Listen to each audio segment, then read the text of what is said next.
ഒരെണ്ണം കൂടി അടിച്ചാ സെറ്റാ. നീ അടിക്കുന്ന? എനിക്ക് വേണ്ട.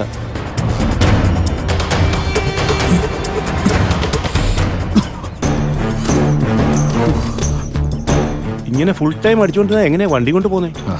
വണ്ടീന് കിട്ടുമെന്ന് തോന്നുന്നില്ല. ചിലപ്പോ ഞാൻ നിന്റെ വണ്ടി തന്നെ തിരിച്ചു വരും. അതെന്താണ്? അവരെ എന്റെ വണ്ടിയിലോട്ട് ട്രിപ്പ് പോകാൻ നിൽക്കായിരുന്നു. ഞാൻ ആ കാര്യം അറിയാതെ ഇങ്ങോട്ട് വന്നേ. പക്ഷെ ഞാൻ ഇങ്ങോട്ട് വന്നതേ ആ വീട്ടിലെ തള്ളക്ക് ഇഷ്ടമായില്ല.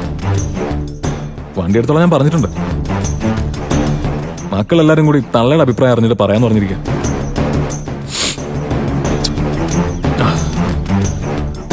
അതെ ഞാനേ അവിടെ എന്തായി നോക്കിട്ട് പെട്ടെന്ന് വരാം. നീ ഒന്ന് വെയിറ്റ് ചെയ്യും. ഓ, അല്ലെങ്കിലേ ഒരെണ്ണം കൂടെ അടിച്ചിട്ട് പോ.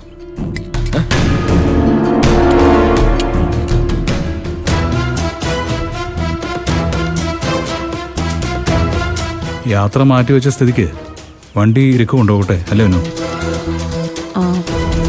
ഇനിയിപ്പം വണ്ടി നമുക്ക് ആവശ്യമില്ലല്ലോ. പക്ഷേ രഘുവേട്ടൻ വണ്ടി കൊണ്ടുവന്ന റിസ്ക് അല്ലേ ഇന്ദ്രേട്ടാ? അതെ, പുള്ളി മദ്യപിച്ചിട്ടുണ്ട്.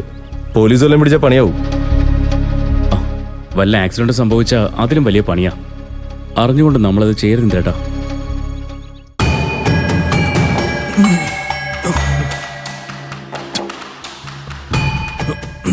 അതിലെ ഇപ്പൊ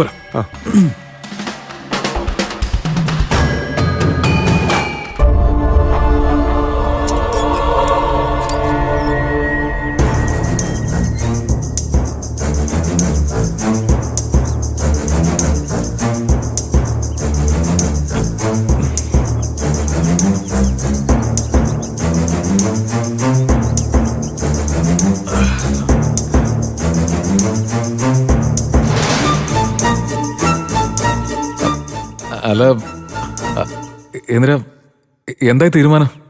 നിങ്ങൾ ഈ വണ്ടിയിൽ തന്നെ ടൂർ പോകണം? അത് എൻ്റെ ആഗ്രഹം. ഞാൻ വേണമെങ്കിലേ അറിയാതെ ഇവിടെ വന്നു പോയതിന് സുശീല ആന്റിയോട് സോറി പറയാം. ആന്റി, അയ്യോ രഘുവേട്ടാ, വേണ്ട വേണ്ട, ഒന്നും വേണ്ട. ഞങ്ങളെ യാത്ര മാറ്റി വെച്ചു. ഞാൻ കാരണം നിങ്ങളുടെ യാത്ര മുടങ്ങാൻ പാടില്ല. ഇന്ദിര, ഞാൻ തടസ്സമായിട്ട് വന്നേനെ എന്ത് പ്രായത്തെ വേണേലും ചെയ്യാം. എന്ത് സത്യം? അല്ല, നീ അതിന് തടസ്സമൊന്നും ആയില്ലല്ലോ. ഞങ്ങളിപ്പോ യാത്ര മാറ്റിവെച്ചത് നീ കാരണമൊന്നും കരുതണ്ട.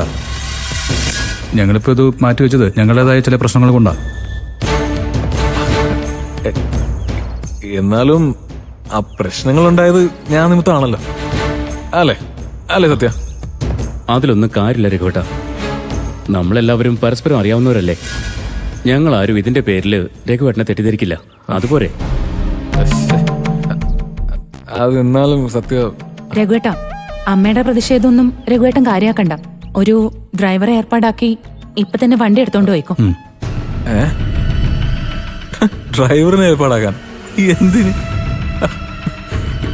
എന്റെ അനു, ഞാൻ ഹെവി ലൈസൻസ് ഉള്ള ഡ്രൈവർ അല്ലേ? ഹെവി ലൈസൻസ് എന്ന് വെച്ചാ മദ്യപിച്ച് വണ്ടി ഓടിക്കാനുള്ള ലൈസൻസ് ആണോ രഘുവേട്ടാ?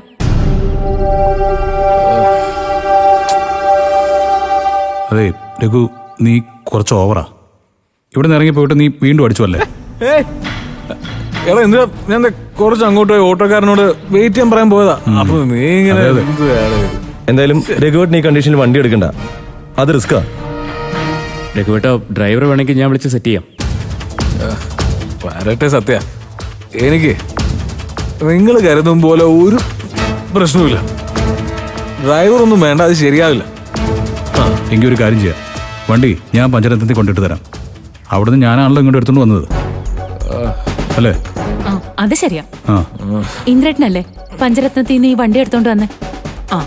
അവിടെ ഇത് സുരക്ഷിതമായിട്ട് എത്തിക്കേണ്ട ഉത്തരവാദിത്വം ഇന്ദ്രേട്ടന് തന്നെയാ. നിങ്ങൾ എങ്ങനെയൊക്കെ പറഞ്ഞാലേ ഒരു രക്ഷയില്ല. രഘു, ഞങ്ങൾ ഈ പറയുന്നത് നീ അത്രയും ദൂരം വണ്ടി ഓടിച്ചു പോകുന്നതിലെ റിസ്ക് ഓർത്തിട്ടാ. അത് നീ ആദ്യം ഒന്ന് മനസ്സിലാക്ക്. അതെ, ഞാൻ വണ്ടിയായി പഞ്ചരത്നം വരെ പോയാലല്ലേ പ്രശ്നമുള്ളൂ. ഞാനേ ഇവിടുന്ന് 2 കിലോമീറ്റർ അപ്പുറത്തുള്ള ഒരു യൂസ്ഡ് കാർ ഷോറൂമിൽ പോയാൽ കുഴപ്പമില്ലല്ലോ. സത്യം പറഞ്ഞാലേ ഞാൻ ഈ വണ്ടി കൊടുത്ത് പകരം ചെറിയൊരു വണ്ടി എടുക്കാൻ തീരുമാനിച്ചിരിക്കുക. ഈ വലിയ വണ്ടി കൊണ്ടുനടക്കുന്ന വലിയ ചെലവാടാ. അത്രയും ദൂരം പോലെ എനിക്ക് വണ്ടി ഓടിച്ച് പോകാൻ പറ്റില്ല നിങ്ങൾക്ക് തോന്നുന്നുണ്ടെങ്കിൽ ഭയങ്കര ഇഷ്ടം പോലെ നടക്കട്ടെ. ഡ്രൈവറിനെ വിളിക്കോ അല്ലെ ഇന്ദ്രൻ കൂടെ വരിക? എന്തായാലും ഞാൻ റെഡിയാ.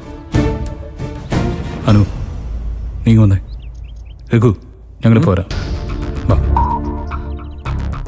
ഓ വീഡിയോ വിളിച്ച് പറയാനായിരിക്കും അല്ലേ? പറഞ്ഞോ എനിക്കെന്താ. ഇതേ എന്റെ വണ്ടി, എന്റെ തീരുമാനം. അതിലൊന്നും ആരും ഇടപെടാൻ പോകുന്നില്ല. സത്യ ഒന്ന് പറഞ്ഞു കൊടുത്തേക്ക് കേട്ടാ. നിങ്ങളുടെ ഇഷ്ടം പോലെ നടക്കട്ടെ. സത്യ നീ ആരെന്ന് പറഞ്ഞു മനസ്സിലാക്കി. പറയുന്നൊന്ന് കേക്ക്. എനിക്ക് വണ്ടി കുഴപ്പമില്ല. ഓടിക്കണ്ട, അതല്ലേ പറഞ്ഞേ. മദ്യപിച്ച് വണ്ടി ഓടിച്ചാൽ അത് കേസാവും. അതുകൊണ്ടല്ലേ എനിക്ക് പറയുന്നത് കുഴപ്പമില്ല, കേക്ക്. ഒരു കുഴപ്പമില്ല. സത്യം ഞാൻ പറയുന്നൊന്ന് കേക്ക്. എടാ, രഘുവേട്ടാ, എനിക്ക് ഞാനൊന്ന് പറയട്ടെ. കുഴപ്പമൊന്നുമില്ലാന്ന്. എനിക്ക് ഹെവി ലൈസൻസ് ഉണ്ട്.